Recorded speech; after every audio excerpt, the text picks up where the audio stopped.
I clapped when my brother caught the keys to his brand new car. I even kept smiling when my father handed me an invoice for rent instead of a gift. I did not scream. I did not cry. I just packed my life into my car and left a single sticky note on the refrigerator. I had no idea that one small piece of paper would make their entire perfect world come crashing down. My name is Brianna Bird, and if you asked anyone in Fort Collins to describe me, they would likely use words like reliable, steady, or perhaps the most damning compliment of all, low maintenance. At 27 years old, I had cultivated a life that was aggressively responsible. I worked as a community coordinator for North River Outreach, a nonprofit organization where I spent 40 hours a week managing crisis intervention schedules and balancing budgets that were always too tight. I knew the value of a dollar because I had to stretch them for a living, ensuring families in northern Colorado had heat in the winter and food on their tables. I was an adult. I had been an adult for a very long time, long before I ever turned 18. But standing on the redwood deck of my parents' house that Saturday afternoon, watching the sun dip low over the Rocky Mountains, I felt significantly smaller than my age. The air smelled of charcoal smoke and expensive cologne. It was a celebration, a coronation, really. My brother, Evan, had just graduated from Colorado State University with a degree in business marketing. It had taken him 5 years to finish a 4-year program, a fact that was glossed over in the toasts as him taking his time to find his true passion. The backyard was filled with aunts, uncles, and neighbors who were currently balancing paper plates of potato salad and brisket on their knees. My father, Richard Bird, stood at the head of the patio table.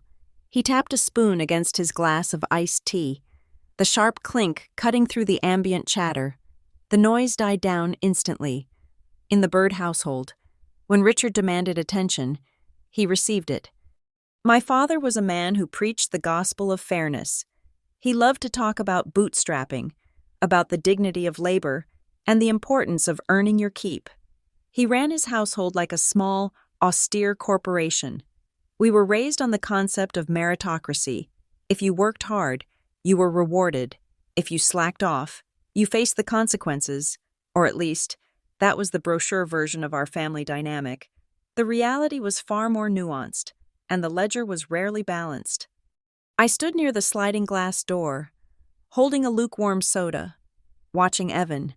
He looked good in his collared shirt, his face flushed with the attention and a few too many beers. He was 23, charming, and possessed that specific kind of confidence that comes from never having truly failed at anything without a safety net appearing beneath him. My father cleared his throat. "We are all so proud of you, Evan," my father announced, his voice booming with a performative pride that made my stomach tighten. "You stuck with it. You put in the hours in the library. You showed us that you have the drive to succeed in this world. And in this family, we believe that hard work deserves a tangible reward." My mother, Linda, stood beside him, beaming. She was looking at Evan with a softness she rarely directed my way. She looked like she was about to cry, clutching her hands to her chest. I shifted my weight from one foot to the other. When I had graduated from college 5 years ago, graduating magna cum laude while working 2 part-time jobs, we had gone out for a sensible dinner at a chain steakhouse. My father had shaken my hand and told me that my degree was my reward and that I should be grateful I did not have student loans, even though I had paid for half of my tuition through scholarships I had hunted down myself. I watched as my father reached into his pocket. The crowd leaned in.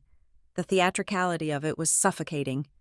"You are going to need reliable transportation to get to those interviews, son," my father said. He pulled out a key fob.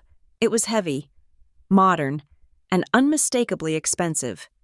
The silence in the backyard was absolute for 1 second before the beep-beep of a car alarm chirped from the driveway.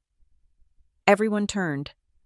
Parked right behind my 10-year-old sedan was a brand-new silver SUV. It was not a used fixer-upper. It was fresh off the lot, the sunlight glinting off its pristine, clear coat. Evan's jaw dropped. He looked from the car to our father, his eyes wide. "No way," Evan breathed out. "Dad, Are you serious? You earned it, my father said, tossing the keys through the air. Evan caught them with a clumsy fumble, and the backyard erupted. My aunts cooed. My uncles clapped Richard on the back, praising him for being such a generous provider. Evan ran to the car, unlocking and locking it just to hear the sound, acting like a child on Christmas morning. I stood there, frozen. I felt a smile plaster itself onto my face, a reflex born of 2 decades of practice. I brought my hands together and clapped. I clapped until my palms stung. I made sure my expression was pleasant, supportive, the picture of the loving big sister. Inside, however, I felt something cold and heavy settle in my chest, like I had swallowed a stone. It was not jealousy. I did not want the car. I had my own car, one I paid for, one I maintained. It was the principle. It was the glaring, neon-lit disparity of it all. The fairness my father preached was a myth. It was a rule book that only applied to me. After an hour of admiration, where every relative had to sit in the driver's seat and smell the new leather, the party began to wind down. The sun had set, and the string lights overhead cast a warm, deceptive glow over the patio. I was gathering trash, stacking dirty plates because that was my role. I was the cleaner, the fixer, the one who handled the mess while the men celebrated. "Brianna," my father said. He was standing by the back door, holding the screen open. "A word, please." His tone was serious, businesslike. I assumed he wanted to ask where the extra trash bags were or to help Mom with the leftovers. I wiped my hands on a napkin and followed him into the kitchen. The kitchen was quiet compared to the noise outside. The fluorescent lights were bright, highlighting the granite countertops my mother kept spotless. My father walked over to the island and leaned against it. He did not look like a man who had just given away a $30,000 gift.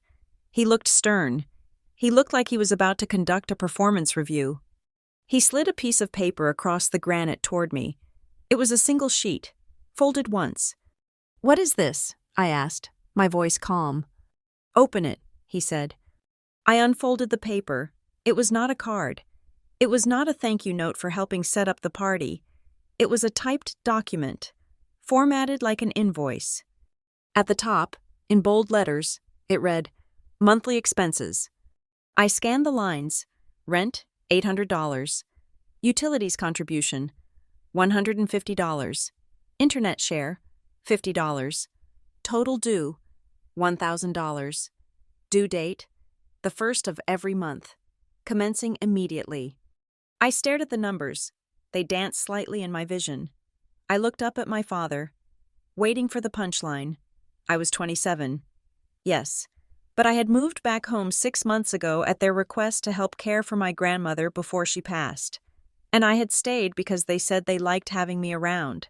I bought my own groceries. I did the household chores. I paid for my own phone and insurance.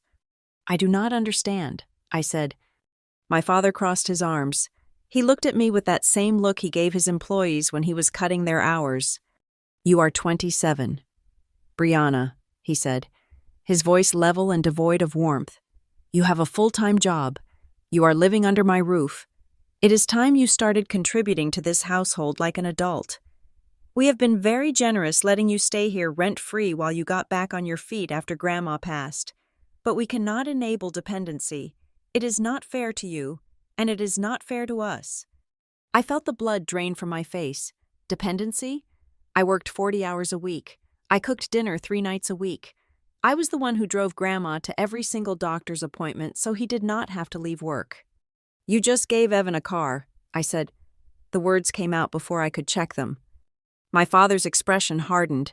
He took a step closer, his height looming over me. "Do not conflate 2 separate issues," he snapped. "Evan is just starting out. He needs a leg up to get established. You have been in the workforce for 5 years. You are established. This is about principles. Brianna, nothing in life is free. If you want to live here, you pay rent. That is how the real world works." I looked down at the paper again. $1,000. It was the market rate for a room in Fort Collins, maybe even a little high for a room in a shared house with parents. But it wasn't the money. I could afford it. My salary at North River wasn't huge, but I was careful. I had savings. It was the timing. It was the absolute crushing irony of handing me a bill 10 minutes after handing my brother a set of keys worth 30 times that amount. "So, this is effective immediately?" I asked, my voice barely a whisper. My father nodded. "First payment is due on the 1st of the month. I expect you to be punctual. We run a disciplined house. Brianna, you know that." I looked at him, really looked at him. I searched for a flicker of hesitation, a sign that he understood how cruel this juxtaposition was.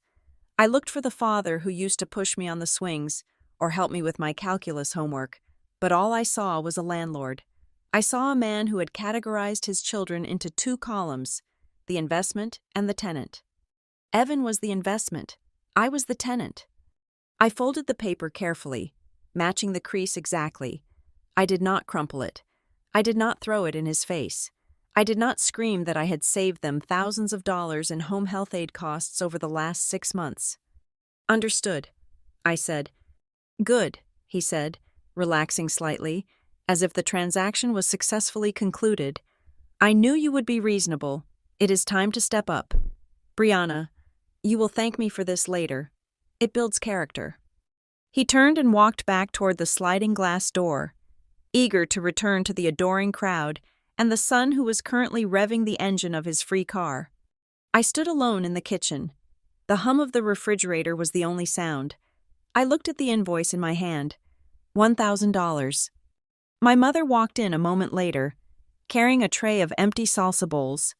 She saw me standing there, saw the paper in my hand. She knew.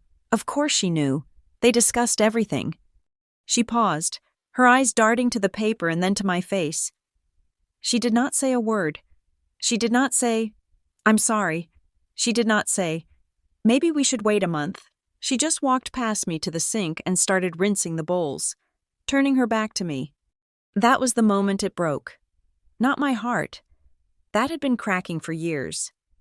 What broke was the illusion.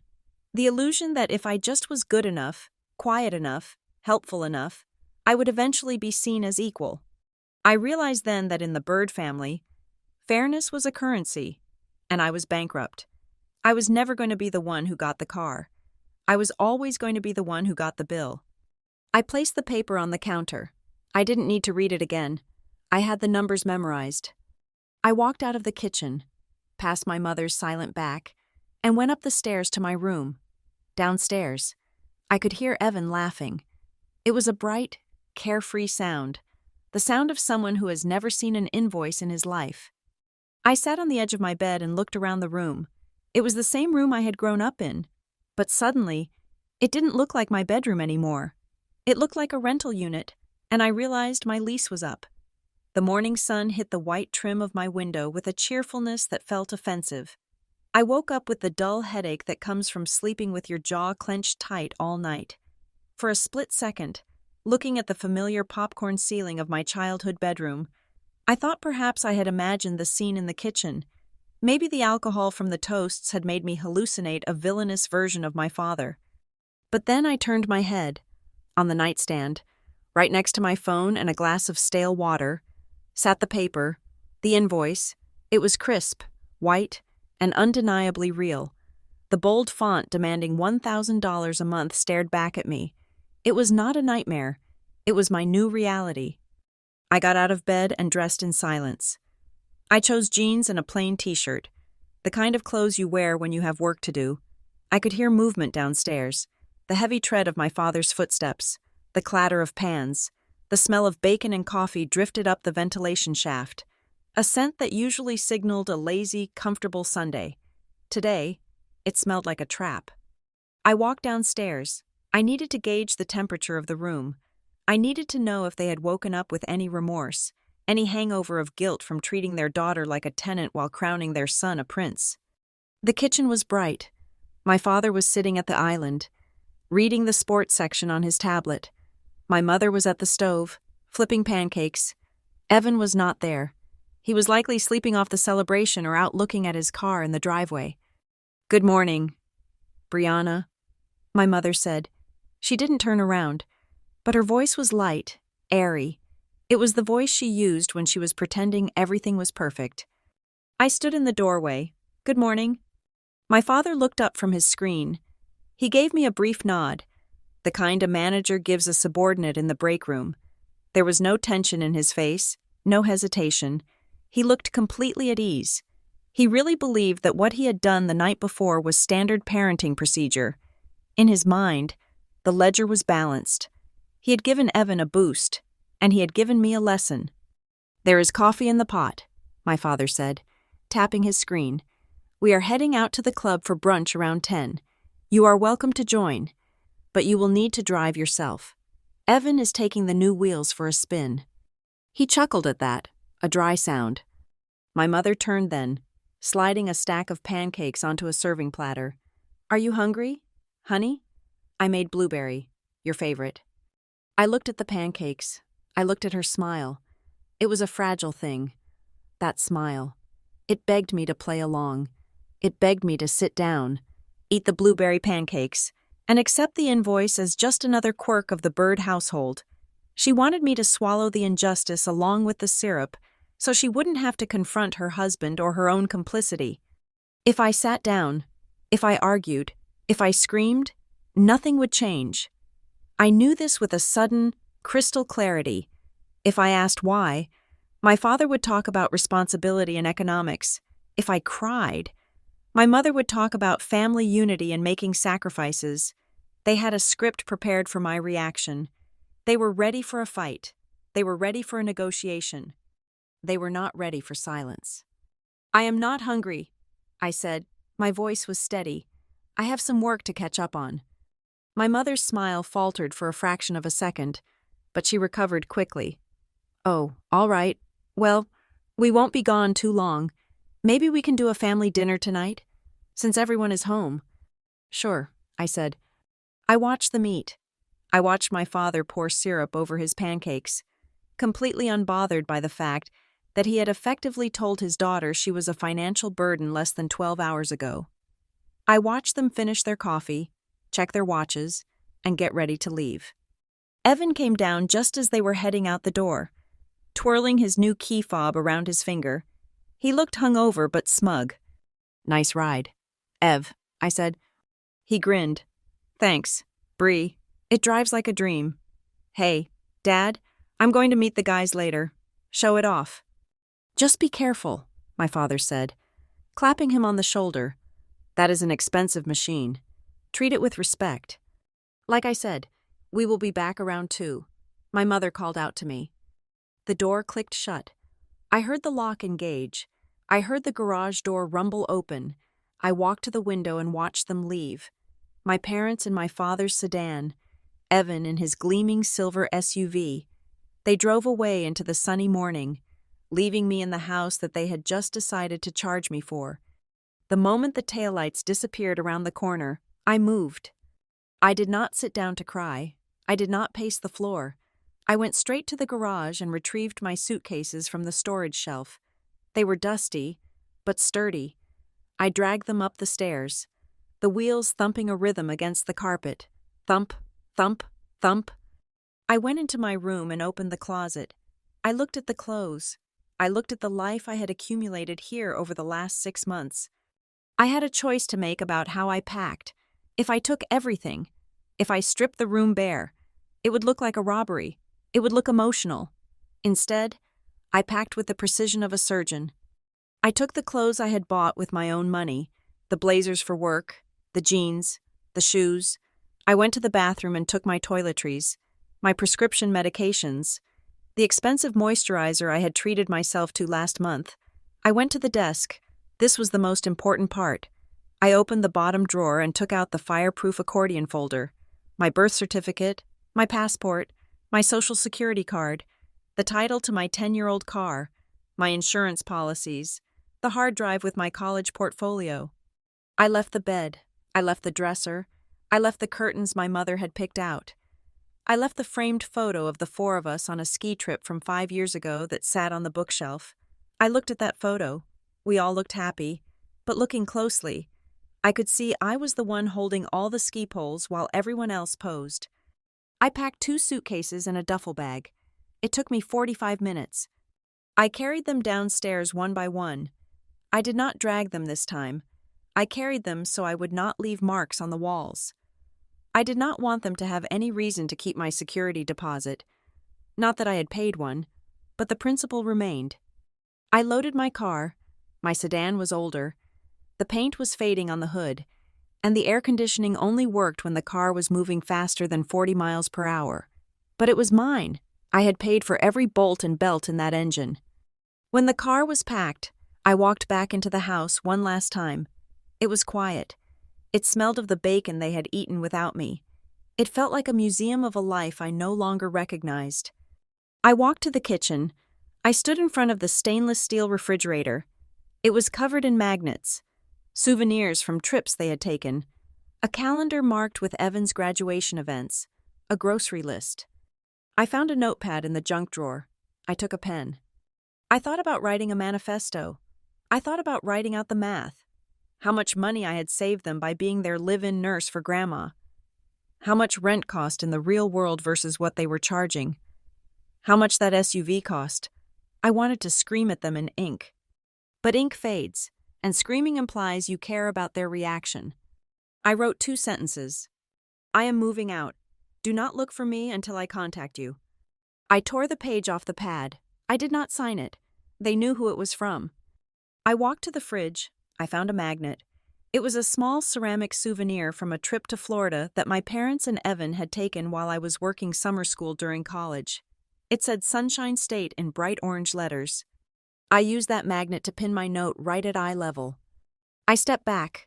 The white paper stood out against the steel. It was the only thing on the fridge that wasn't a celebration of them.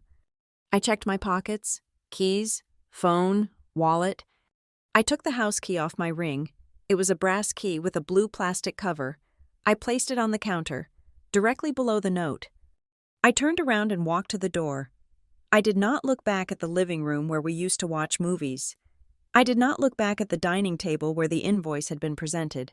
I walked out the door and closed it firmly behind me. I heard the latch click. It was a solid, final sound. I got into my car. The engine started with a familiar rattle. I backed out of the driveway, shifting gears smoothly. As I drove down the street, passing the manicured lawns and the neighbors walking their dogs, I waited for the panic to hit. I waited for the tears. I waited for the fear of being homeless, of couch surfing, of the uncertainty. But none of that came.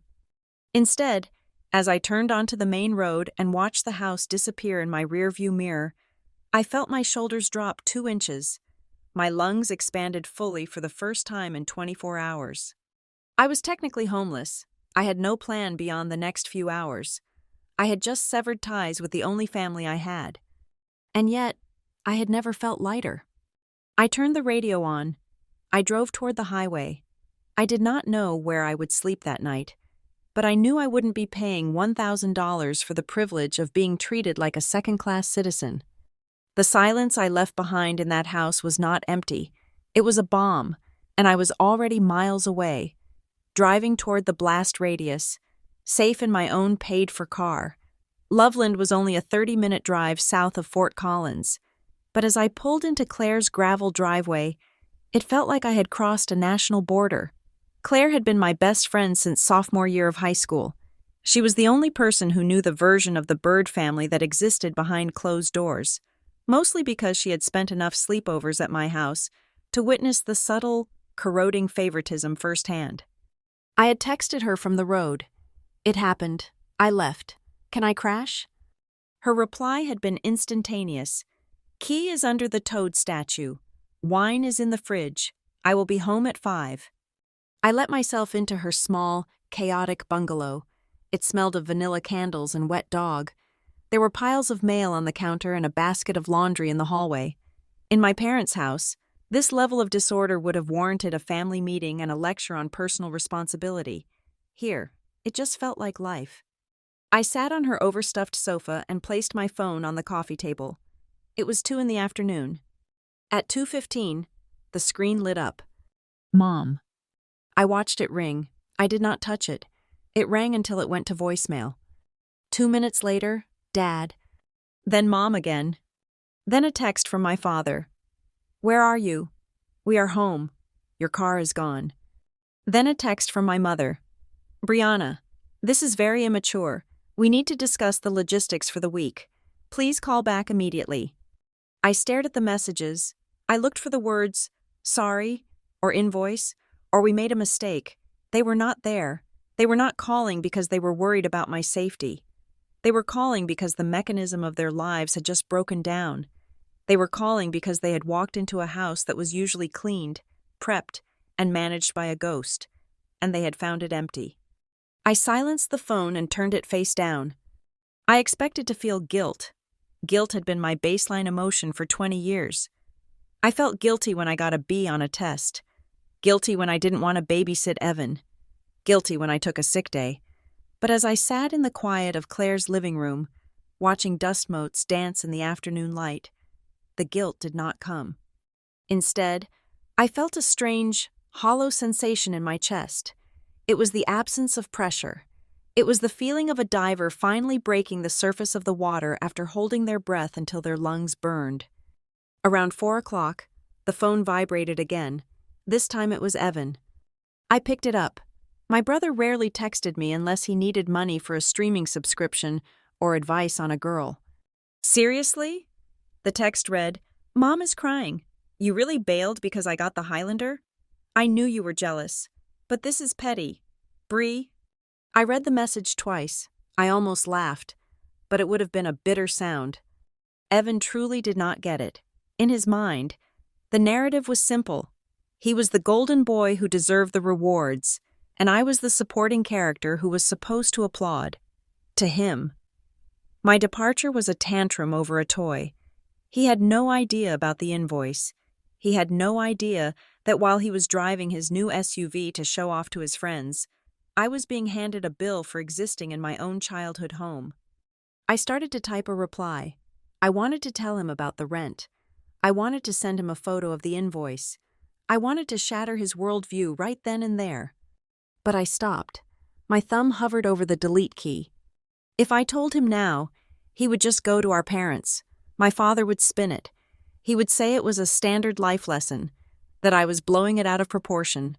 Evan would believe him, because Evan always believed the version of the story where he was the protagonist and everything was fine. I deleted the draft. I put the phone back down. Let them sit in the confusion. Let them invent their own reasons. When Claire came home, she didn't ask questions. She took one look at me, ordered the spiciest Thai food available in northern Colorado, and poured 2 large glasses of red wine. We sat on her back porch as the sun went down. So, you finally did it, she said, stabbing a piece of tofu with her fork. I nodded. They handed me a rent bill. Claire, $1,000 a month. 10 minutes after giving Evan the car. Claire stopped chewing. She stared at me, her eyes wide. She swallowed hard. Please tell me you burned the house down, she said. I left a note on the fridge. I said, and I took the key. Good, she said fiercely. You stay here as long as you need. The couch pulls out. My roommates don't care. Just don't go back. Promise me. I'm not going back, I said, and for the first time in my life, I meant it. That night, I slept on Claire's pull-out sofa. The mattress was thin, and I could hear the traffic from the main road, but I slept for 8 solid hours. I did not dream about my father's disappointed face. I did not wake up making a mental list of groceries I needed to buy for the family or appointments I needed to remind my mother about. I woke up, and the only person I had to take care of was myself. Monday morning at North River Outreach usually began with a sense of dread. Mondays were crisis days. It was when the weekend's disasters piled up on my desk. Families who had been evicted, heating bills that had gone past due, emergency food requests, usually. I walked in feeling already drained because I had spent my weekend playing emotional support animal to my parents. But this Monday was different. I walked into the office at 8:30 sharp. I made my own coffee in the break room. I sat down at my desk, opened my laptop, and looked at the mountain of emails. It was just work, It was just logistics. I started typing. My fingers flew across the keyboard. Without the background noise of my family's drama playing on a loop in my head, my brain was razor sharp. I processed 3 complex housing applications before 10 in the morning. I negotiated a payment plan for a client with the electric company in under 12 minutes. I reorganized the volunteer schedule for the upcoming food drive, a task that had been nagging me for weeks. At noon, my phone buzzed in my purse. I checked it. 7 missed calls from my mother, 3 from my father, and a voicemail from my father. I didn't listen to it, but the transcription feature on my phone gave me the preview. Brianna, this is ridiculous. The security system is beeping and we don't know the code to reset the zone for the cleaner. Call me back now. I stared at the screen. The security code. I had installed that system 2 years ago after a break-in down the street. I was the one who managed the app. I was the one who set up the guest codes. I was the one who changed the batteries in the sensors. My father had never bothered to learn how it worked because he had me. Now the alarm was beeping, and I was not there to fix it. I felt a petty, warm thrill of satisfaction. I swiped the notification away and went back to my spreadsheet. "Hey, Bird," a voice called out. I looked up. It was Sarah, the senior case manager. She was leaning against my cubicle wall, holding a mug of tea. She was a woman in her 50s who had seen everything and was impressed by very little. "You are tearing through those files today," she said. "I haven't seen you move this fast since the blizzard of 22. I shrugged, smiling, just focused, I guess. She looked at me closely. She tilted her head, studying my face. "You look different," she said. "Different how?" I asked, touching my cheek self-consciously. "Lighter," she said. "You usually come in here on Mondays looking like you are carrying a backpack full of bricks. Today, you look like you put it down." Her words hit me harder than she intended. A backpack full of bricks. I turned back to my screen, but I couldn't see the numbers anymore. I was seeing my life. I thought about the bricks I had been carrying. It wasn't just the chores. It wasn't just doing the dishes or mowing the lawn. It was the mental load. I was the family memory. I remembered birthdays. I remembered which aunt was feuding with which cousin. I was the family emotional regulator. When Dad was angry, I calmed Mom down. When Evan was stressed about school, I wrote his outlines for him so he wouldn't snap at Dad. I was the buffer. I stood between their dysfunction and the rest of the world, making sure they looked perfect. And I had done it all while they convinced me I was the one who needed them. They had made me feel like a burden while I was the one carrying the load. I looked at the phone again. Another text from Mom. "The dog is out of heartworm pills. The vet says only you are authorized to pick them up. This is incredibly selfish. Brianna, Rusty needs his medicine." I typed a reply. I didn't send it, but I typed it out just to see the words. "You are 2 capable adults. Call the vet. Change the authorization. Be parents." I deleted it. Silence was louder. I turned back to Sarah. "I think I did," I said softly. "I think I finally put the backpack down." "Good for you," Sarah said, pushing off the wall. "Whatever it was, leave it on the side of the road. You are too good at this job to be tired all the time." She walked away, leaving me with a realization that was reshaping my entire reality. At home, the entropy was setting in. The alarm was beeping. The dog was out of meds. The refrigerator was likely empty because I usually shopped on Sundays. They were panicking, not because they missed their daughter, but because they missed their servant. They were realizing that the tenant they wanted to charge rent to was actually the property manager, and without her, the foundation was already starting to crack. I went back to work. I had never felt more professional, more capable, or more valuable than I did in that moment. I was not the ungrateful daughter. I was a competent woman who had just resigned from a toxic job. And for the first time, I was excited to see what I could do with all this extra energy I suddenly had. I pulled up a tab on my browser and typed in, "Studio apartments for rent, Greeley." If I was going to be a tenant, I was going to be a tenant on my own terms. I was done paying for the privilege of being used. It was Wednesday evening when my phone buzzed with a text from Evan. I am at the coffee shop on 4th. Please come.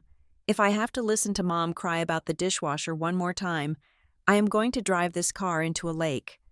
I stared at the screen. It had been 4 days since I left. 4 days of silence from my end. 4 days of chaos on theirs. I debated ignoring him, but curiosity got the better of me. I wanted to see it. I wanted to see the cracks in the portrait up close. I drove to the coffee shop. It was a neutral ground, halfway between Claire's house and my parents' place. When I walked in, I spotted Evan immediately. He was sitting at a corner table, slumped over a violently orange iced tea. He looked tired. His hair, usually styled perfectly, was messy. He was wearing a t-shirt that looked wrinkled, likely because the person who usually folded his laundry, me, was no longer doing it. I bought a black coffee and sat down opposite him. "You look terrible," I said. Evan looked up, his eyes bloodshot. "You have to come home. Bree, seriously, it is a madhouse." I took a sip of my coffee. "I am not coming home. Evan." He groaned, dropping his head into his hands. "Do you know what Dad made me do today? He made me call the electric company. Apparently, we are on a tiered rate plan or something. I was on hold for 45 minutes. 45 minutes. Brianna." And then the guy asked me for the account PIN, and I didn't know it. So Dad yelled at me for being unprepared. I leaned back, a small, cold smile playing on my lips. The account PIN is the last 4 digits of Dad's social. I have told him that a dozen times. "Well, he doesn't remember," Evan snapped. "And Mom is worse. She keeps walking into your room and sighing. She tried to run the dishwasher yesterday and it flooded the kitchen because she used regular dish soap instead of the detergent pods. She said you usually refill the jar under the sink." I nodded. "I do, or I did." "So just come back," Evan pleaded. "Look, I get it. You are mad about the rent thing. I told Dad it was kind of a dick move. He said he is willing to negotiate. He said maybe $600 a month instead of $1,000. That is a win, right?" I looked at my brother.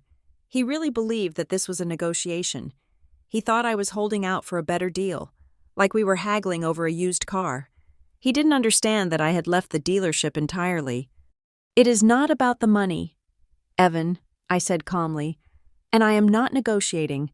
I am done." Evan looked at me, genuinely confused. "But why? You have always done this stuff. It is your thing. You are the organized one. I am the creative one. Dad is the leader. That is how it works." I felt a flash of anger, but I tamped it down. The creative one. The code word for the one who doesn't have to do anything he doesn't want to. I leaned forward. "Evan, listen to me. I did not disappear. I did not die. I just stopped doing things for you. The reason the house is falling apart is not because I am being mean. It is because for 10 years, I have been the invisible glue holding it together. And now that I am gone, you are all realizing that you don't know how to be a family without a servant." Evan blinked. He looked hurt. "That is not fair. We are a family. Families don't send invoices to their children," I said. Evan shifted uncomfortably. He took a long sip of his orange drink. He looked away. Out the window where his shiny silver SUV was parked, it was gleaming under the streetlights, a massive metallic monument to his golden child status. "Dad is really stressed," Evan said quietly.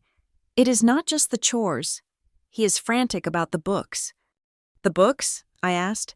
My father was meticulous about his personal finance software. He spent hours every Sunday updating his ledger. "Yeah," Evan said. "He was screaming at his laptop last night. He said the numbers for this month aren't balancing. He asked me if I knew where the file for the household liquidity fund was. I told him I didn't even know what that meant. He got super red in the face. He said you must have moved the files before you left to sabotage him." I frowned. I hadn't moved any files. I had left his computer exactly as it was. But the phrase household liquidity fund triggered a memory.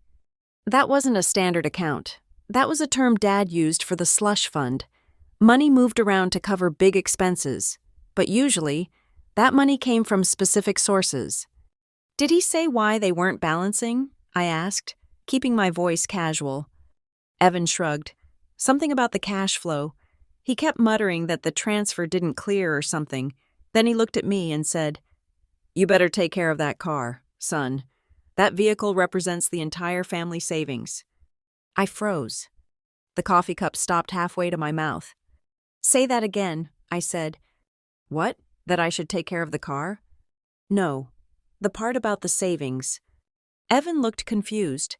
He said it represents the family savings, like he pulled money from everywhere to buy it. He told me he emptied the rainy day bucket and the future growth fund to pay cash for it. He was really proud of it, said he didn't want me to be burdened with car payments right out of college. My heart started to hammer against my ribs. The future growth fund. That wasn't Dad's money. 3 years ago, my grandmother, my mother's mother, had passed away. She had left a small inheritance. It wasn't millions, but it was significant. She had split it into 3 trusts, one for Mom, one for Evan, and one for me. But because Evan and I were under 25 at the time, Dad had convinced us to pool it into a high-yield family trust that he managed. He called it the Future Growth Fund. He had made me sign the paperwork. I remembered sitting at the kitchen table. "It is for tax efficiency. Brianna," he had said, "we pool the capital, get a higher interest rate, and then when you and Evan are ready to buy houses, you withdraw your share." I had signed it. I trusted him. I was the one who usually organized the tax documents, so I assumed I would see the statements. But Dad always kept the passwords for the investment accounts private. Security protocol, he called it. "Wait," I said, my voice dropping to a whisper. "Evan, how much was the car?" Evan puffed out his chest a little. $42,000, top-of-the-line trim package. $42,000. I did the math in my head. Grandma's inheritance for each of us had been $20,000. If Dad had combined mine and Evan's, that was $40,000. If he had emptied the future growth fund to buy the car, he hadn't just used family savings, he had used my inheritance to buy Evan's car. Suddenly, the invoice made sense. The $1,000 a month, the sudden demand for rent. He wasn't just trying to teach me a lesson. He was trying to refill the pot before I noticed the money was gone. He needed cash flow to cover the hole he had just blown in the accounts. If I paid him $1,000 a month, that was $12,000 a year. In 2 years, he could pay back the loan he had taken from my share of the inheritance without me ever knowing. I felt sick, a cold, oily nausea curled in my stomach. "Are you okay?" Evan asked. "You look pale." I looked at my brother. He was oblivious. He was driving a car bought with money that was supposed to be my down payment on a house, and he thought I was just mad about doing laundry. He didn't know. Dad hadn't told him. Dad had made him an accomplice without his consent. "Does Dad know you are meeting me?" I asked. "No," Evan said. "He thinks I'm at the gym. He told me not to talk to you until you came to your senses and paid the invoice. He said we have to hold the line on financial discipline." Financial discipline. The hypocrisy tasted like bile. I stood up. My chair scraped loudly against the floor. "I have to go," I said.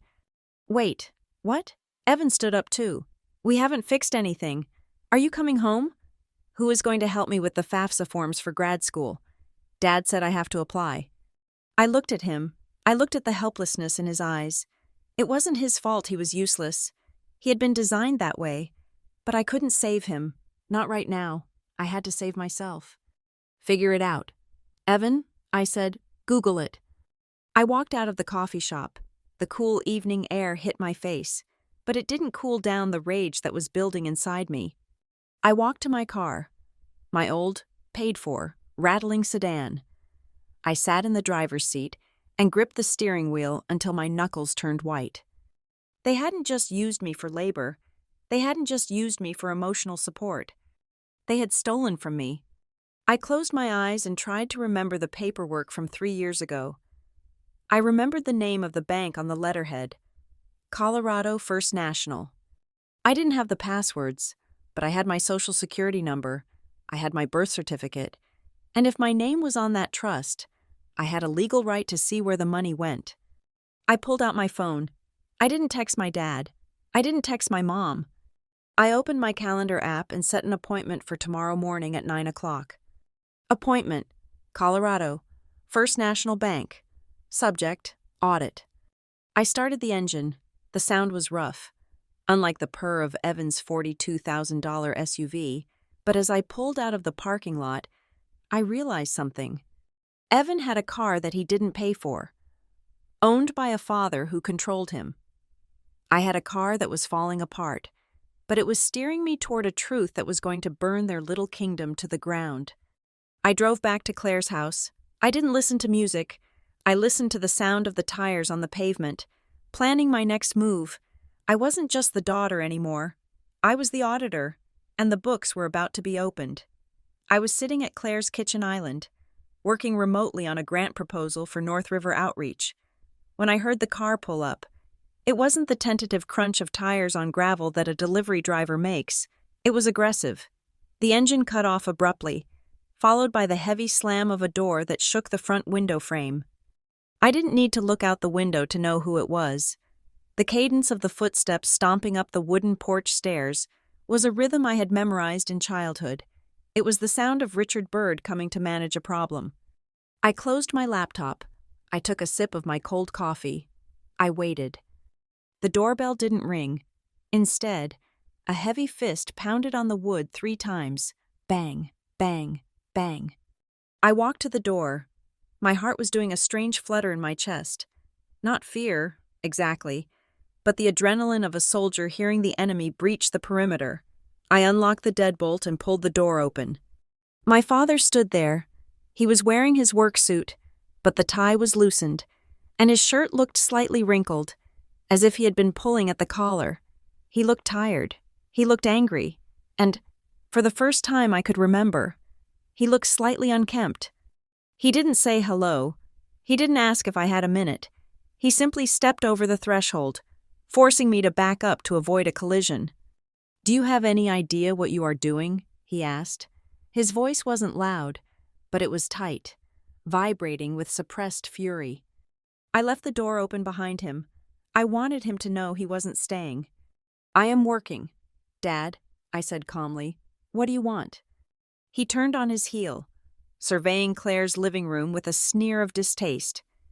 He looked at the pile of laundry on the sofa and the dog toys scattered on the rug. "You are living in squalor," he said, gesturing vaguely at the room. "You have a perfectly good home, a clean, organized, respectable home, and you choose to hide out here like a runaway teenager? It is embarrassing." "Brianna." "Embarrassing for whom?" I asked.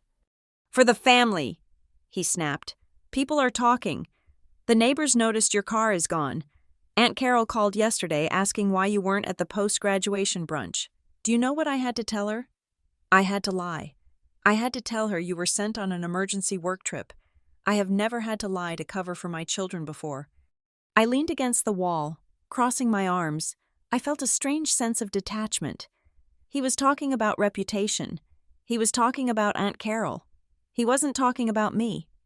"You didn't have to lie," I said. "You could have told her the truth. You could have told her that you handed me an invoice for $1,000 immediately after buying Evan a car worth 40 times that much." My father's face flushed a deep, blotchy red. He took a step toward me, his finger raised. "Stop making this about the money," he hissed. "You are obsessed with the money. It is unbecoming. You made it about the money when you printed out a bill." "Dad," I countered, "you literally put a $sign on our relationship." He let out a sharp, frustrated breath and ran a hand through his thinning hair. He began to pace the small entryway, his polished shoes clicking loudly on the hardwood. "You are missing the point, Brianna. You always focus on the details and miss the big picture. The rent, the invoice. It was a tool. It was a lesson in adult principles. You have been drifting lately. You are 27, working at a nonprofit, making... what? Peanuts? You have no ambition to climb higher. I wanted to give you a push. I wanted you to understand the weight of real-world responsibilities." I stared at him.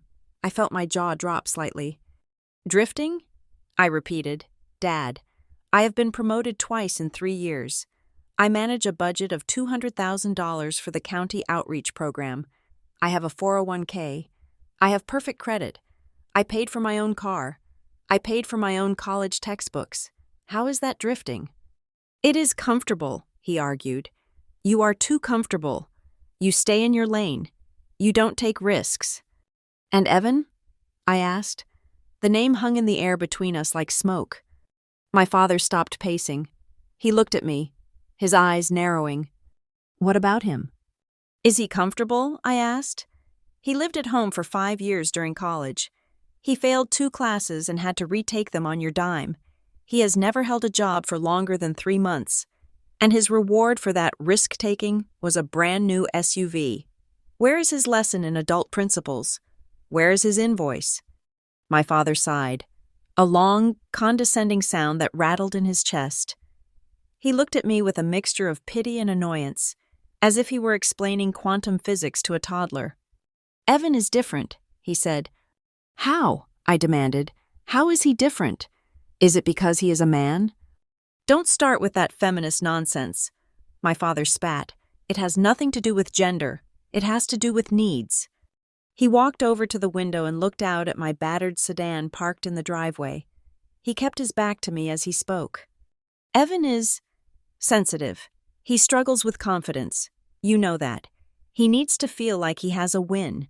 He needs to feel like he is successful so that he can become successful. The car represents momentum. It is an investment in his self-image. If I charged him rent right now, it would crush him. He would fold. He turned back to face me. But you are tough. Brianna, you have always been the strong one. You are steady. You are like a rock. I don't have to worry about you crumbling if I put a little weight on your shoulders. I knew you could handle the rent. I knew you would just figure it out. Because that is what you do. You figure things out. I stood there, processing his words. The silence in the room was deafening. He thought he was paying me a compliment. He thought telling me I was steady justified treating me like a pack mule. So, let me get this straight. I said, my voice trembling slightly, not with sadness, but with a cold, vibrating rage. Because I am competent, I get punished. Because I am responsible, I get to pay for the privilege of living in my own home. And because Evan is, what, fragile? Incompetent? He gets a $40,000 free ride? It is not punishment, my father shouted, losing his composure. It is equity. From each according to his ability, to each according to his need. It is about balancing the family dynamic. You are quoting Marx to justify buying your son a luxury car while charging your daughter rent? I asked. That is rich. Dad, even for you. He stepped closer, invading my personal space. I could smell the stale coffee on his breath. You are being ungrateful, he said, his voice dropping to a dangerous growl. I raised you to be independent, and now that you are using it to attack me. You think you are so smart. Brianna, you think you are the victim here? You are selfish. You are looking at your brother, who needs help, and you are only thinking about your own bank account. I looked him in the eye. I thought about the trust fund. I thought about the audit I had scheduled. I thought about the years of silent labor I had poured into that house. I am not the one who emptied the family savings to buy a car, I said quietly. He froze. His eyes widened just a fraction. He didn't know that I knew about the specific fund yet, but he knew he was on thin ice. I don't know what you are talking about, he said, too quickly. I think you do, I said, but that doesn't matter right now. I want to ask you one question. Dad, and I want the truth. No corporate speak, no life lessons, just the truth. He glared at me, his jaw working. Ask. If the roles were reversed, I said, if I had been the one who took 5 years to graduate, if I had been the one struggling, and Evan had been the one with the steady job and the perfect credit, would you have given me the car? He didn't answer immediately. He looked away, toward the door. Would you? I pressed. No, he said. Why? I asked. He looked back at me, and for a second, the mask slipped, The fair father, the principled manager, vanished. Standing there was just a man who had picked a favorite a long time ago. "Because he is my son," he said. That wasn't the answer I expected. It was simpler. It was primal. "And?" I pushed. "There is more. Why does he get the car and I get the bill? Why does his happiness matter more than my security?" He threw his hands up, his patience finally snapping like a dry twig. "Because he deserves it," he roared. The words echoed in the small entryway. He deserves it. He didn't say he earned it. He didn't say he needs it. He said he deserves it. In that 3-word sentence, my father laid out the entire architecture of our family. Evan deserved the world simply because he existed. He deserved the car, the praise, the safety net, the trust fund. His value was intrinsic. And me? My value was transactional. I was only worth what I could provide. I didn't deserve anything. I only earned what I could scrape together. And even then, it was subject to tax. The silence that followed was heavy. My father was breathing hard, his chest heaving. He looked at me, perhaps realizing he had said the quiet part out loud. I looked at him, and I felt the final tether snap, the last little thread of hope that maybe, just maybe, this was all a misunderstanding. Dissolved. I nodded slowly. "Okay," I said. "Okay," he repeated, blinking. "What does that mean?" "It means I understand the rules now."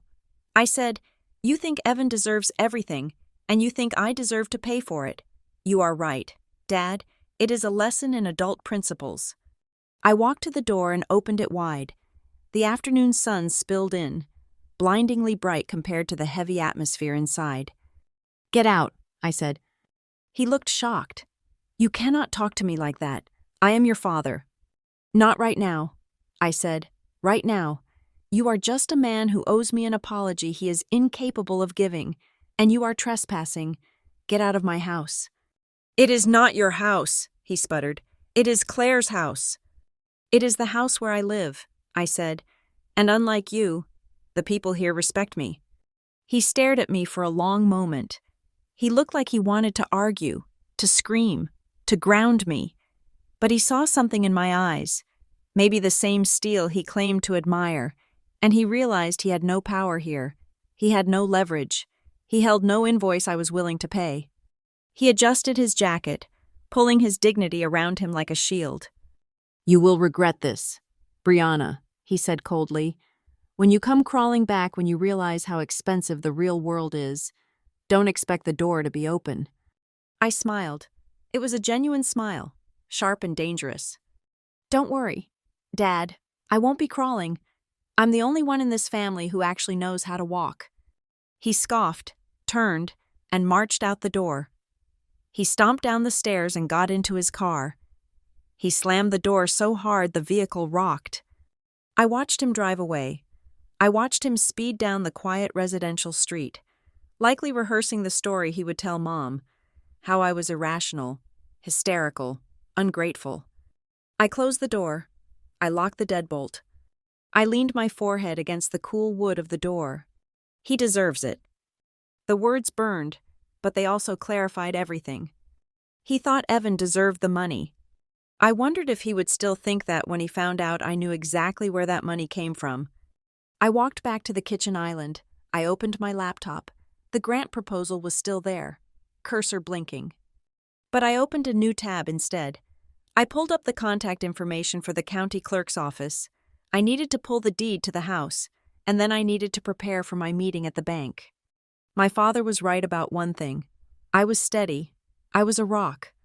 And rocks are very good at smashing glass houses. I signed the lease for the studio apartment in Greeley on a Tuesday afternoon. It was a small space, barely 500 square feet, located above a bakery on 8th Avenue. The floors were scarred laminate, the faucet dripped a rhythmic beat, and the view from the single window was a brick wall. But when I handed the property manager the cashier's check for the first month's rent and the security deposit, a total of $1,800, I felt a rush of possession that I had never felt in my parents' 4-bedroom suburban fortress. My name was the only name on the lease. My credit score was the only one that mattered.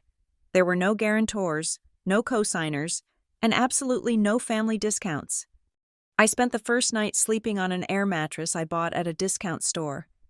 I ate takeout noodles sitting on the floor. It was the quietest night of my life. There was no beeping alarm system, no passive-aggressive sighs from the kitchen, and no looming threat of an invoice sliding under my door. The next morning, I began the systematic process of untangling my financial DNA from the bird family organism. I did not do this out of spite. I did not do it to punish them. I did it because my father had made the rules very clear. We were operating on adult principles now, and in the adult world, you do not subsidize the lifestyle of people who are suing you for rent. I opened my banking app. For years, I had paid for the family streaming services, Netflix, Hulu, Spotify, Amazon Prime. I had set up the accounts when I was in college because I was the tech-savvy one, and I had kept paying them because the $15 or $20 a month seemed too petty to ask for reimbursement. I went through the list. Netflix, canceled. Hulu, password changed. Devices logged out. Spotify. Family plan, downgraded to individual. Amazon Prime, removed Evans and Mom's saved addresses and credit cards. I did not send a warning text. I simply cut the cord. The reaction was immediate. My phone lit up with a text from Evan at 7 p.m. "Dude, what happened to the Netflix? I am in the middle of a season." I didn't reply. An hour later, a text from my mother. "Brianna, the Alexa isn't playing my playlist. It says the account is invalid. Did you touch something?" I didn't reply to that either. Then came the big one, the cell phone plan. We were on a family plan that I managed. I paid the bill every month, and they were supposed to Venmo me their shares. They usually forgot. I usually covered it. I called the provider. I authorized a transfer of billing responsibility for my line to a new, individual account. I left the remaining 3 lines, Dad, Mom, and Evan, on the old account, which was technically in my father's name, but had been linked to my auto-pay credit card. I removed my card. From now on, when the bill came due on the 15th, the notification would go to Richard Bird's email, and if he didn't pay it, the lines would go dead. 2 days later, the fallout began to manifest in more serious ways. I received a furious email from my father. The subject line was simply, "Selfishness." "Brianna," it read, "I just received a notification that the cloud storage for the family photos is full and requires a payment method update. I also cannot access the Prime account to order the supplements I need. This is petty behavior. You are disrupting the entire household infrastructure because you are throwing a tantrum. Grow up and turn these services back on. We can discuss your reimbursement later." I read the email while drinking coffee in my new kitchen. Reimbursement later. That was the family motto. Later never came. I filed the email into a folder I had named Evidence. I did not respond. I was realizing that my father's definition of selfish was interesting. To him, selfishness was me refusing to be used. Generosity was me allowing him to take from me without complaint. While my family was flailing in the vacuum I had left behind, my professional life was experiencing a sudden, sharp upswing. At North River Outreach, the annual performance reviews were scheduled for that Thursday. I walked into the director's office with a calmness I had never possessed before. Usually, I was anxious, wondering if I had done enough, worried about job security, but after standing up to my father, the idea of a performance review seemed trivial. Ms. Sterling, the director, sat behind her desk. She was a formidable woman who wasted no time. "Brianna," she said, looking at a file in front of her, "I have been reviewing the metrics for the Crisis Intervention Program since you took over the scheduling logistics 6 months ago. Our response time has improved by 40%. The budget variance has dropped to almost 0. I nodded. "I just organized the spreadsheets." I said, "Stop underselling yourself," she said sharply. "It reminds me of my father. Organization is not a passive trait. It is a strategic asset." She closed the file. "We are opening a new position," she continued. "Regional Project Manager. It involves overseeing 3 counties. It pays $65,000 a year, plus full benefits. I want you to take it." I sat frozen. $65,000. That was a $20,000 raise. "Are you sure?" I asked. "I am only 27. "Ms." Sterling took off her glasses.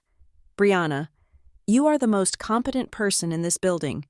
You handle fires that would make other people quit. You anticipate problems before they happen. That is not about age. That is about capacity. Do you want the job?" "Yes," I said. "Yes, I do." "Good," she said. "You start Monday." I walked out of her office feeling like I was floating. My father had called me a drifter. He had said I had no ambition. He had said I needed a push. He was wrong. I didn't need a push. I needed to cut the anchor. That night, I celebrated alone in my studio. I ordered a pizza and opened a bottle of wine. I sat on my floor, surrounded by boxes I still needed to unpack. But I didn't unpack. Instead, I opened my laptop. The conversation with Evan about the family savings and the car was still gnawing at me. The audit at the bank was scheduled for the following week. Legal processes were slow, but I knew I could find traces if I looked hard enough in the digital archives I still had access to. I had been the family archivist. I had scanned every tax document, every deed, every receipt for the last 5 years, because my father hated paper clutter. He had made me upload everything to a shared drive. I logged into the drive. I had removed my credit card from the storage plan, but the account was still active until the end of the billing cycle. I had 3 days left. I started searching. I typed in trust. I typed in withdrawal. I typed in Evan. I found a folder titled Tax Prep 2023. Inside, there were PDFs of bank statements that my father had scanned himself, likely by mistake, or because he thought I was too stupid to understand what they meant. I opened a statement from Colorado First National, dated 18 months ago. It was for the Bird Family Growth Fund. I scanned the transaction list. There was a deposit of $60,000, the combined inheritance, then, a month later, a withdrawal, amount, $8,000, description, transfer to R, Bird Personal. I frowned. $8,000. That was the exact cost of the family trip to Hawaii last year, the trip they had gone on while I stayed home to watch the dog and work. I kept scrolling. 6 months later, amount, $5,000. Description, cash withdrawal. Date, September 12th. September 12th. That was the day Evan had gotten into a minor fender bender that required an out-of-pocket settlement to keep insurance rates from spiking.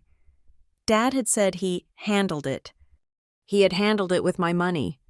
I opened another statement, this one from 3 months ago. Amount, $12,000. Description, home improvement. That was the new deck, the deck where they had held the graduation party, the deck where my father had stood and handed me an invoice for rent. I felt a cold chill run down my spine. They hadn't just used the fund for the car. They had been eating away at it for 2 years. They had been living a lifestyle they couldn't afford, subsidizing their vacations, their renovations, and their son's mistakes, all by draining the account that was supposed to be my future. And the reason my father was so panicked about the books not balancing, the reason he needed me to pay $1,000 a month in rent, it wasn't to teach me a lesson. It was because the fund was running dry. I clicked on the most recent document, a summary from last month. Balance remaining, $2,400. My stomach dropped. $60,000, gone. They had spent it all. The car was just the final nail in the coffin. I sat there in my empty apartment, the light from the laptop screen illuminating my face. I wasn't sad anymore. I wasn't even angry in the hot, fiery way I had been before. I was cold. I was purely, clinically detached. My father had accused me of being transactional. He had no idea. I took screenshots of everything. I downloaded every PDF. I organized them into a timeline. I wasn't just going to stop helping them. I wasn't just going to leave. I was going to present them with a different kind of invoice, and unlike the one my father gave me, mine was going to be legally binding. I closed the laptop. I took a sip of wine. It tasted sharp. I picked up my phone and called the only person I needed to talk to. I didn't call my mom. I didn't call Evan. I called a number I had found on a legal aid website earlier that day. I need to speak to someone about forensic accounting and trust misappropriation. I said to the voicemail, "My name is Brianna Bird. I have the documents." I hung up. The dominoes were falling, and I was just watching gravity do its work. 3 days after I moved into the studio in Greeley, my phone lit up with a text that was different from the others. It was not a demand from my father or a complaint from Evan. It was from my mother. "Can we meet? Just us girls. I will drive to you."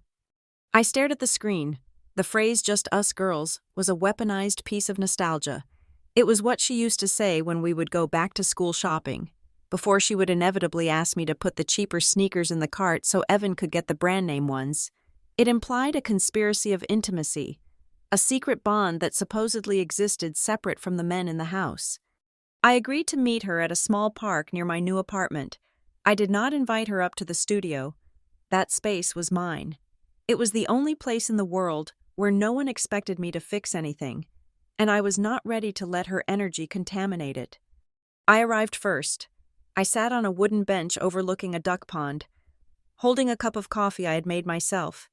The air was crisp, the kind of Colorado afternoon that usually made me feel alive. Today, it just felt sharp. When my mother's car pulled into the lot, the sensible sedan she had driven for 6 years, I felt a pang of guilt that I immediately squashed. She walked toward me, clutching her purse with both hands. She looked smaller than I remembered. Her hair was perfectly coiffed, but her eyes were tired, rimmed with the redness of sleepless nights.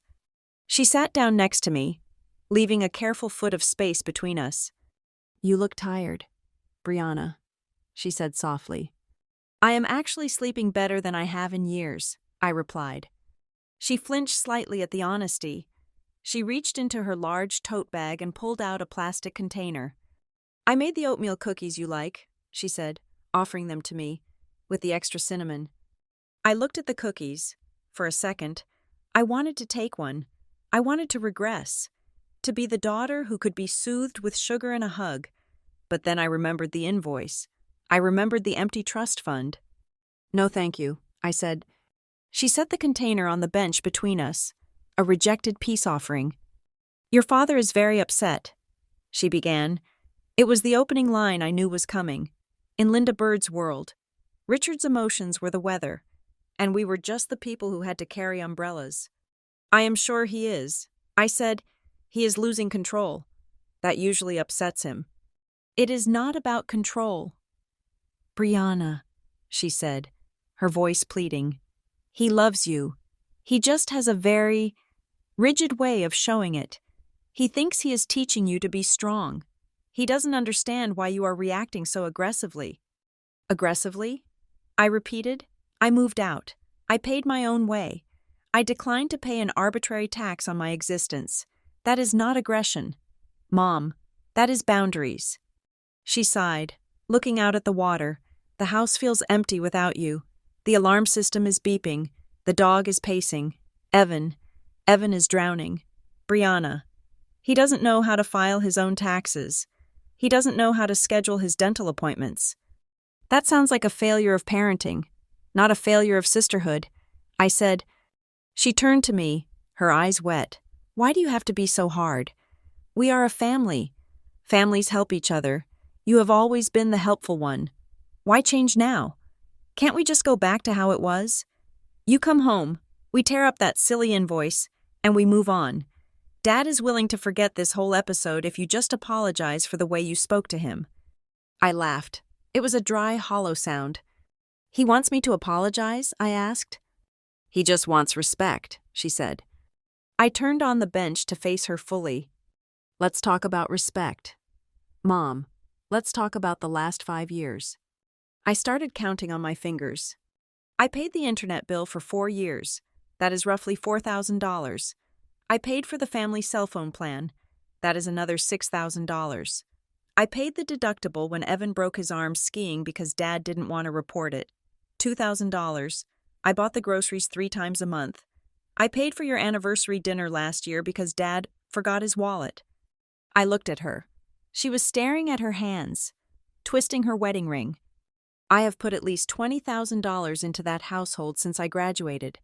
I said, and that does not include the labor, the cleaning, the cooking, the scheduling.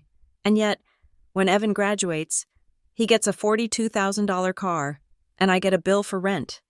I waited for her to deny it. I waited for her to say, no, that is not true. We paid you back. But she didn't. She knew. She had eaten the groceries. She had used the data on the phone plan. She had watched me swipe my card at the restaurant. It is not a scorecard. Brianna, she whispered, we don't keep score with people we love. Dad does, I said. He literally printed out a scorecard and put a due date on it. She looked away, unable to meet my gaze. I leaned in closer. My voice dropped, becoming very quiet. But it is not just the grocery money, is it, Mom? She stiffened. I looked at the bank records. I lied. I hadn't seen the official bank audit yet, but I had seen the PDFs on the drive. I knew enough to bluff. I know where the money for the car came from. My mother stopped breathing for a second, her shoulders hunched up, a physical reaction to a blow she didn't see coming. I know about the growth fund. I said, Grandma's money, the money that was supposed to be for me and Evan to buy houses. She closed her eyes. I know it is gone. Mom, all $60,000. She opened her eyes, and they were full of panic. It is not gone, she said hurriedly. It is allocated. Dad had to move things around. The market has been volatile. He is going to put it back. He promised. He promised? I asked. When? When he withdrew $8,000 for the Hawaii trip? Or when he withdrew $12,000 for the deck? She gasped. She put a hand to her mouth. You knew. I said, it wasn't a question. It was a statement. She didn't deny it. She couldn't. The guilt was written in the lines around her mouth. He told me it was temporary, she whispered. Her voice was shaking. He said the business was having a cash flow issue last year. He said he just needed to borrow from the trust to bridge the gap. He said he would replace it with interest before you kids ever needed it. And the car? I asked. Did he borrow from my future to buy Evan a toy to boost his self-esteem? She started to cry. Silent tears tracked down her cheeks. Evan was so depressed. She sobbed. He was talking about giving up. Dad said he needed a win. He said if we got him the car, he would get a high-paying job, and then he could help pay back the fund. It was an investment. Brianna. I sat back, feeling like I had been punched in the gut. So you gambled my inheritance on Evan's potential, I said, and to cover the hole in the account. Dad decided to charge me rent. That is the plan? I pay rent to refill the trust fund he stole from me? It wasn't stealing, she insisted, wiping her eyes. It is family money. It all goes into the same pot. No, Mom, I said, it was a trust. It was a legal entity. It was my money, and you watched him take it. I didn't know how to stop him, she cried. You know how he is. If I question him about money, he shuts down. He yells. I just wanted to keep the peace. I just wanted everyone to be happy. And that is it, isn't it? I said. The realization washed over me, cold and final. You wanted peace, but peace for you meant silence from me. You watched him favor Evan for 20 years because it was easier than fighting him. You watched him treat me like an employee because it kept the house running smoothly. And when he looted my inheritance, you looked the other way because you didn't want to have an argument. I stood up. I felt toweringly tall next to her diminished figure. I am sorry, Mom, she said. I am so sorry. Please, just come home. We can fix this. I will talk to him. It is too late to talk, I said. I picked up my empty coffee cup. You say you want things to go back to normal, I said, but normal was me being robbed blind while you smiled and baked cookies. Normal was me being the sacrifice so you didn't have to deal with your husband's narcissism. I looked at the plastic container on the bench.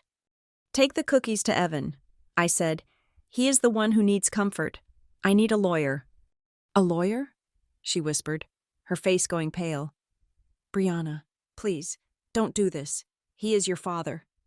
"And I was his daughter." I said, "But he fired me." I turned and walked away. I heard her call my name. Once, twice. Her voice sounded thin and desperate, carried away by the wind. I didn't look back. I walked to my car, got in, and locked the door. For years, I had thought my mother was a victim of my father's domineering personality. I thought she was a helpless bystander. But as I drove away from the park, I realized the truth was far uglier. She wasn't a bystander. She was the getaway driver. She knew, she had always known, and she had decided that my well-being was a price she was willing to pay for a quiet life.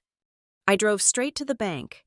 The appointment was tomorrow, but I wanted to make sure I knew exactly where to park. I was done with surprises. I was done with emotions. My mother wanted peace? Fine. I would give her the silence of an empty house, and then I would give her the noise of a subpoena. The fluorescent light of my kitchen hood was the only illumination in the apartment. It was 2 a.m. on a Thursday. My studio in Greeley was silent, save for the hum of my laptop and the rustle of paper. I had turned my small dining table into a war room. After the conversation with my mother in the park, I had stopped looking for emotional closure. I was no longer interested in apologies or tearful reconciliations. I was interested in data. I was interested in the hard, cold truth that could be printed on a spreadsheet. I had requested a full credit report from all 3 bureaus. It was a standard procedure I recommended to my clients at North River whenever they were separating from abusive partners. I had never thought I would need to apply the protocol to myself. The report had arrived in my secure inbox an hour ago. I had spent the last 60 minutes staring at a single line item on page 4. According to TransUnion, I was the primary account holder of a Discover card ending in 4492. I did not own a Discover card. I remembered applying for one in college to get a free t-shirt at a campus event, but I had never activated it. I had tossed the plastic into a drawer in my old desk at my parents' house, the same desk that sat in the room I had just vacated. I clicked on the account details. Status, active, credit limit, $8,000, current balance, $3,850. I felt a cold prickle of sweat on the back of my neck. I downloaded the transaction history. The charges were recent. May 15th, AutoZone, $200. May 20th, Tint World, $400. May 28th, Custom Floor Mats Direct, $300. June 2nd, Audio Express, $1,200. I looked at the dates. These charges had started 3 weeks before Evan's graduation. They were accessories, window tinting, premium floor mats, a high-end sound system upgrade. I closed my eyes and pictured Evan's new silver SUV. I remembered him bragging at the coffee shop about how great the bass sounded. I remembered the dark tint on the windows that he said made him look mysterious. He hadn't just received a $42,000 car paid for by my inheritance. He had accessorized it using a credit card fraudulently activated in my name. My father must have found the old card in my desk. He must have realized it was still valid or requested a replacement sent to the house. He knew I rarely checked my credit score because I was financially stable. He had counted on my steadiness to make me blind. I printed the statement. I added it to the pile on the left side of the table. This wasn't just unfairness anymore. This was identity theft. But the credit card was just the tip of the iceberg. The real monster was the trust fund. I dug into the box of documents I had retrieved from my safe deposit box earlier that day. I had kept copies of everything Grandma signed before she died, mostly because she didn't trust my father's filing system, which consisted of shoving papers into random drawers. I found the original trust deed for the Bird Family Growth Fund. Grantor, Eleanor Vance. Trustees, Richard Bird and Brianna Bird. Beneficiaries, Evan Bird and Brianna Bird. I ran my finger over the line that listed the trustees, Richard Bird and Brianna Bird. When the trust was established, Grandma had insisted I be a co-trustee. She knew I was responsible. She wanted a check and balance on the account. The stipulations were clear.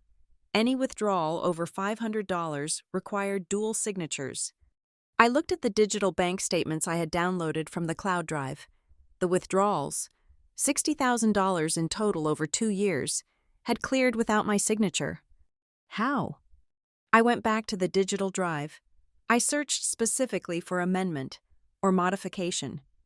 I found a file named Trust Update 2022.pdf. I opened it. It was a scanned document, dated 2 years ago. Addendum to the Bird Family Growth Fund. Clause 4. Removal of co-trustee.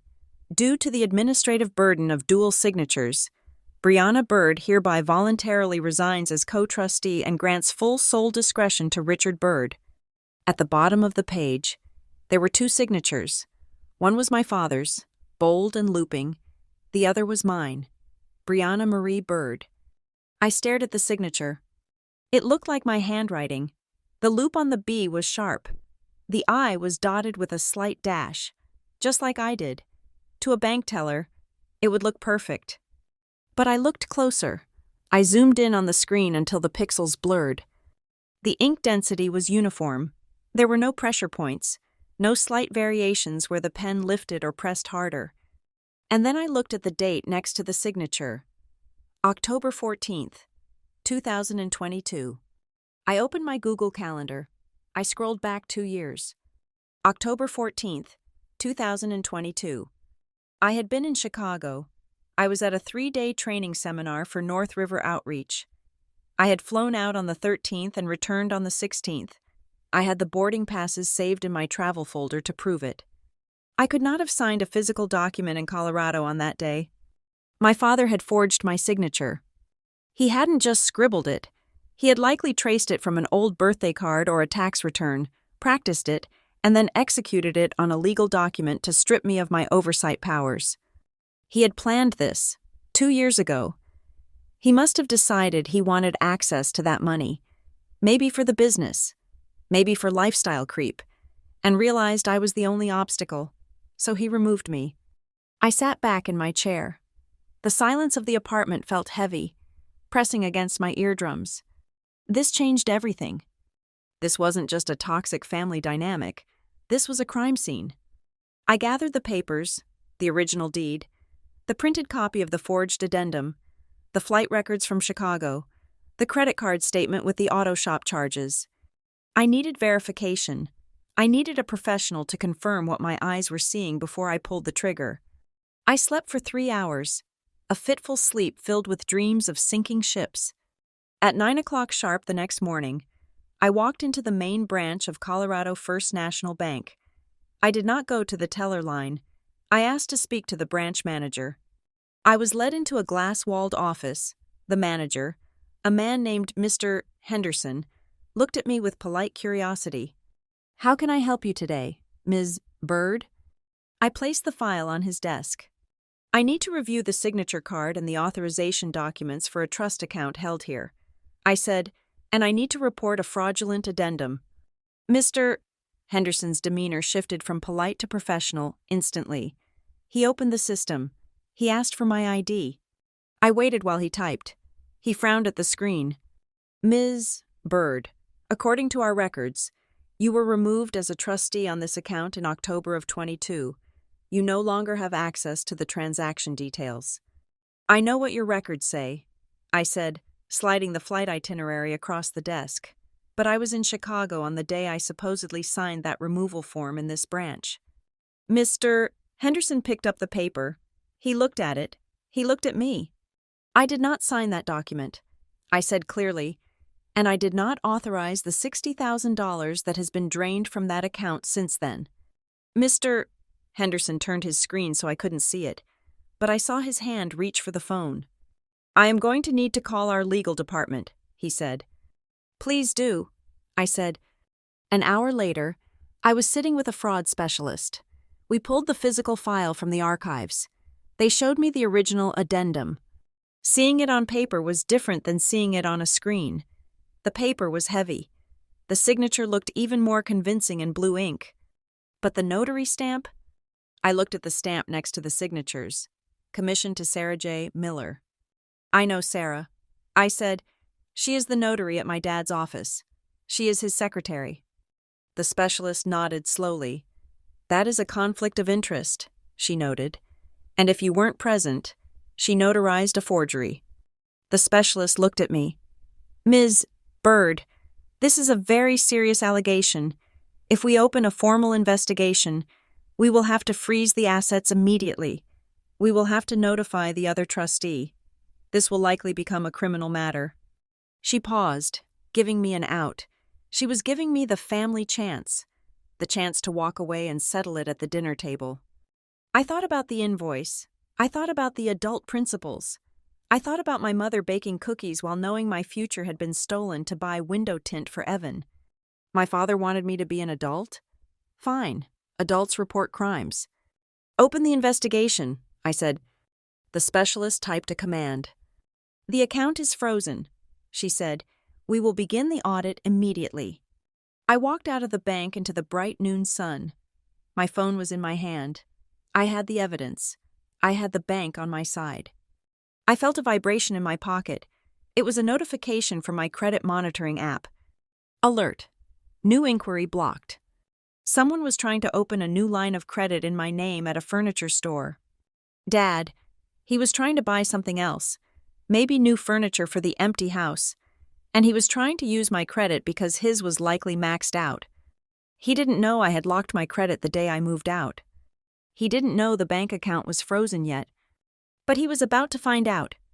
I got into my car. I looked at the passenger seat where the stack of evidence lay. The numbers had spoken, and they were screaming. I wasn't just the daughter who moved out.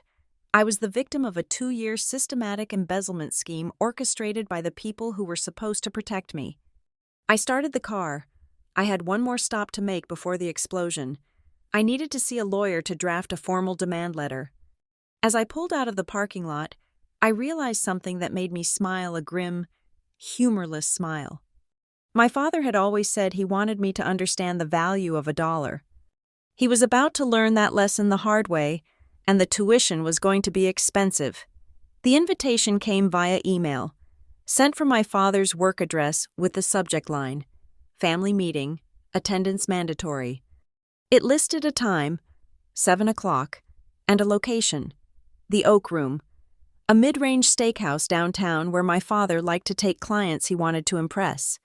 It was the kind of place with dark wood paneling, heavy linen napkins, and acoustics that demanded hushed tones. It was a strategic choice. He assumed I wouldn't make a scene in public. He assumed the weight of social pressure would force me back into the fold. I arrived at 7 o'clock on the dot. They were already seated at a round booth in the corner. My father sat in the center, flanked by my mother and Evan. It looked like a tribunal. My mother was wearing a pearl necklace I hadn't seen in years. Her hands clasped tightly on the table. Evan was looking at his phone, scrolling nervously. My father was studying the wine list with a performance of casual authority, though I noticed a sheen of sweat on his upper lip. I did not sit in the empty chair next to Evan. I pulled a wooden chair from a nearby table and placed it opposite them, creating a clear line of demarcation. "You are late," my father said, not looking up from the menu. "I am on time," I corrected. He finally looked at me. His eyes were hard, assessing. He closed the menu and handed it to the waiter who had appeared at my elbow. "We will order for the table," my father said to the waiter. Dismissing him, "Bring a bottle of the Cabernet." He turned his attention back to me. He clasped his hands on the table. "We are here to resolve this, Brianna," he began. His voice was low, modulated to sound reasonable to anyone listening nearby. "This charade has gone on long enough. Your mother is distraught. The house is in chaos. And frankly, this behavior is beneath you." I said nothing. I just watched him. "I am willing to offer you a compromise," he continued, mistaking my silence for submission. "You will move back home this weekend. We will forget the arrears for this month's rent. You will resume your contributions to the household duties. The schedule will be posted on the fridge. In exchange, I will lower the rent to $750 a month." He sat back, looking benevolent, as if he were a king granting a pardon to a peasant. "And the car?" I asked. "What about it?" he snapped. Does Evan have to pay rent? Evan is not the topic of this discussion, my father said, his voice rising slightly.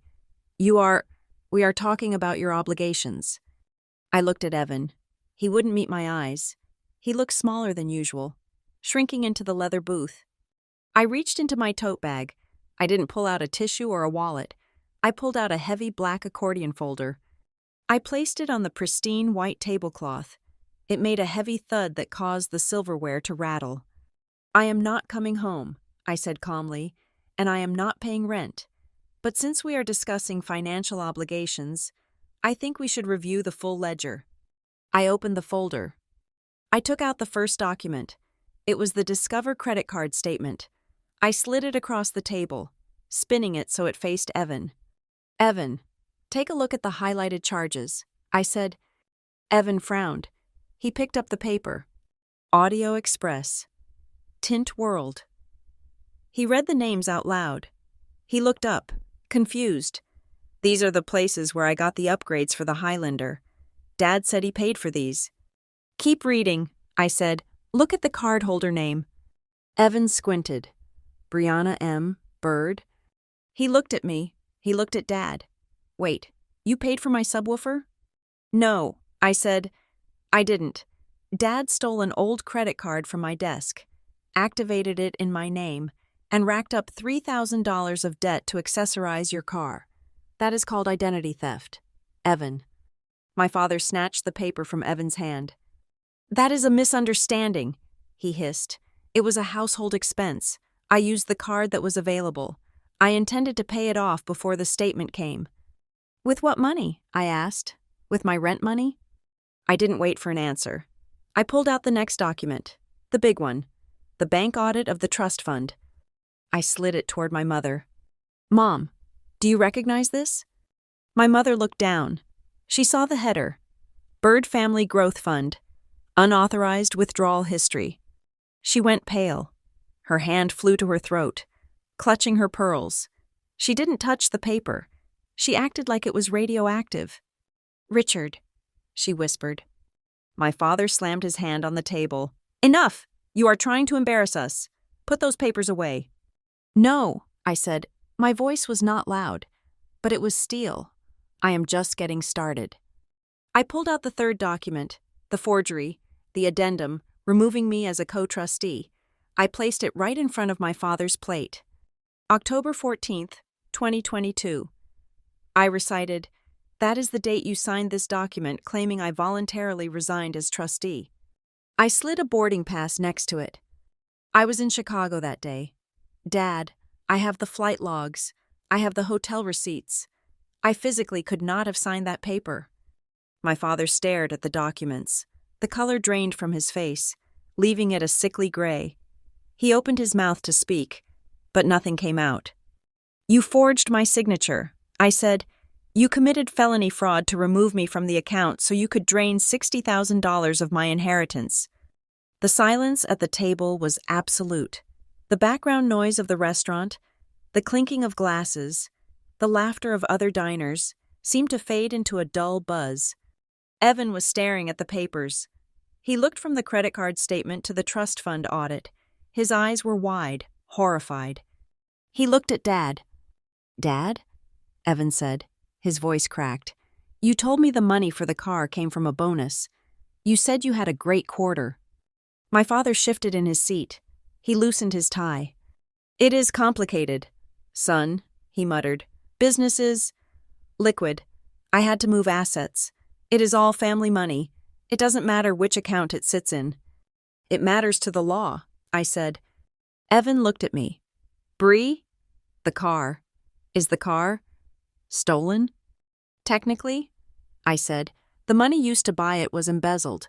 So, yes, you are driving a felony. Evan pushed his chair back. He looked like he was going to be sick. He looked at the keys sitting on the table next to his phone, the shiny fob he had been so proud of. Suddenly, it looked like a shackle. My mother began to weep. It was a soft, pathetic sound. How could you? She whispered to my father. You told me you would put it back. You told me it was a loan. I couldn't put it back, my father snapped. his voice rising to a shout that made the couple at the next table turn and stare. The market tanked. The business overhead went up. I was trying to keep this family afloat. By robbing your daughter? I asked. He turned on me, his eyes full of venom. I raised you, he shouted. I paid for your food, your clothes, your shelter for 18 years. You owe me. That money was mine to manage. I am the head of this household. I decide where the resources go. And you decided they went to Evan, I said. You decided I was the bank, and he was the charity case. He pointed a shaking finger at me. You are ungrateful, he spat. You are trying to destroy this family over money. I stood up. I smoothed down my shirt. I looked down at them. My weeping mother, my horrified brother, and my father, who was finally revealing the tyrant beneath the suit. I am not destroying the family. Dad, I said, you did that when you signed my name. I reached into the folder one last time. I pulled out a single, crisp envelope. It was the formal demand letter from the attorney I had hired that morning. This is a formal notice, I said, placing it on top of the pile of evidence. You have 30 days to return the full amount of the trust fund, plus interest, and pay off the credit card debt in my name. And if I don't? My father sneered. You think you can sue your own father? You don't have the stomach for it. You are a follower. Brianna, you always do what you are told. I smiled. It was the same smile I had worn when I left the note on the fridge. The bank has already frozen the assets. Dad, I said, the investigation is already open. The forensic accountants are already looking at your business ledger. His jaw dropped. The arrogance vanished, replaced by pure, unadulterated fear. You froze the accounts? He stammered. I did. I said, but payroll, he whispered. I have payroll on Friday. I shrugged. Sounds like a problem for an adult to solve, I said. I looked at Evan. I am sorry. Ev, I said softly. I know you didn't know, but you know now. Evan nodded slowly. He didn't look at Dad. He just stared at the car keys. I looked at my mother. She was still crying. But she wasn't looking at me. She was looking at my father with a look of dawning horror, realizing that the peace she had bought with her silence had just bounced like a bad check. I didn't wait for the food. I didn't wait for the check. I turned and walked away. As I reached the door of the restaurant, I heard my father's voice, loud and desperate, calling after me. Brianna, come back here, you can't do this. I pushed open the heavy oak door and stepped out into the cool evening air. I didn't stop. I didn't turn around. I had followed his rules perfectly. I had become independent. I had become responsible. I had become principled. And just like he always said, principles have a cost. He was just finally receiving the bill. The weeks that followed that dinner at the Oak Room were not filled with screaming matches or dramatic confrontations. Instead, they were filled with the quiet, suffocating sound of paper shuffling in lawyers' offices. The explosion I had detonated at the restaurant did not result in fire. It resulted in a vacuum, sucking the air out of my parents' carefully constructed facade. The forensic audit I requested was completed 10 days later. The results were exactly what I expected. Yet seeing them in black and white felt like reading an autopsy report of my childhood. The numbers were not just digits. They were betrayals. The $60,000 from the growth fund had not vanished due to market volatility, as my father had claimed. It had been siphoned off in 23 separate transactions over 2 years. $4,000 for a country club membership renewal, $6,000 for my father's dental implants, $12,000 for the deck, and the rest, a steady drip of cash used to maintain an upper-middle-class lifestyle that his actual income could no longer support. The final $40,000, the money that was supposed to be my down payment on a future life, had been transferred directly to the dealership for the silver SUV. The rent invoice he had handed me, that single piece of paper that started this entire war, was not a lesson in adulthood. It was a desperate, panic-induced attempt to create a new revenue stream. He needed my $1,000 a month to service the interest on the loans he was about to take out to cover his tracks. I wasn't being asked to pay rent. I was being asked to pay for my own theft. My father did not go to jail. I did not press criminal charges for the forgery. Though the bank was ready to do so, I offered him a settlement, drafted by my attorney, which was far more principled than anything he had ever taught me. The terms were simple. He had to restore the full amount of the trust, with interest. He had to pay off the fraudulent credit card debt in full immediately, and he had to pay my legal fees.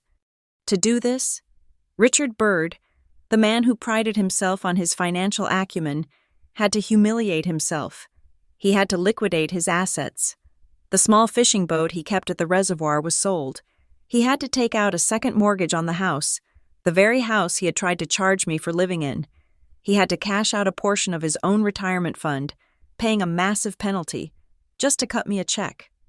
He signed the papers in a conference room downtown. He didn't look at me. He looked shrunken, aged 10 years in 10 days. His hands shook as he held the pen.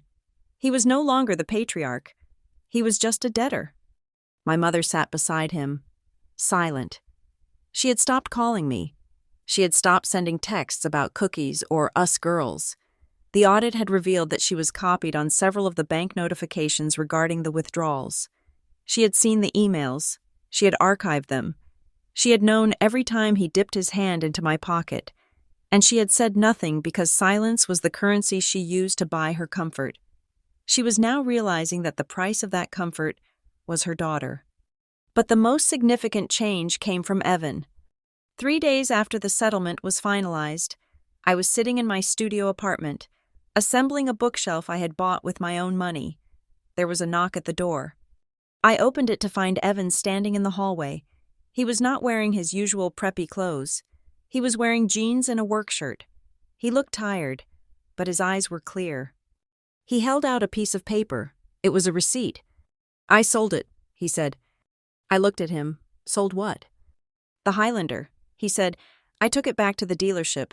Since it was less than a month old, they gave me a decent trade-in value. Though we took a loss on the depreciation, I used the cash to pay off the remaining balance on that Discover card you found, and I wired the rest to Dad to help pay the settlement." I leaned against the door frame. "You didn't have to do that. Evan, the settlement required Dad to pay it." "I know," Evan said. He looked down at his sneakers. "But I couldn't drive it. Bree, every time I got in that car, I felt like I was driving a crime scene. I felt like I was stealing from you." He looked up at me. There were tears in his eyes. "I didn't know. Bree, I swear, I thought he was just being generous. I didn't know he was robbing you to pay me." I believed him. Evan had been spoiled. Yes. He had been sheltered. Yes. But he wasn't malicious. He was just a product of a system that told him he was the prince. "I know," I said softly. He took a deep breath. "I bought a used Civic," he said, forcing a small smile. "It has 80,000 miles on it, and I got a job, a real one. I am working shifts at the warehouse on the north side. It pays $18 an hour." "That is a start," I said. He nodded. "Dad is furious. He said I am embarrassing the family by driving a junker and working manual labor. He said I am throwing away my potential." "What did you tell him?" I asked. Evan straightened his spine. He looked, for the first time, like a man. "I told him that I would rather drive a junker I earned than a luxury car I stole." I smiled. It was the first genuine smile I had felt in weeks. "I am proud of you, Evan," I said. He scuffed his shoe against the floor. "Does this mean, are we okay?" I looked at my brother, the golden boy who had finally stepped off the pedestal to stand on the ground with the rest of us. "We are okay," I said, "but I'm not coming to Sunday dinner." "I get it," he said. "I don't think I'm going either." He turned to leave, then paused. "You were right. Bree, about the invoice. It wasn't about the money. It was about the respect." He walked down the hallway, his footsteps heavy but steady. He didn't have a $42,000 car anymore, but he had something better. He had a conscience. I closed the door and went back to my bookshelf.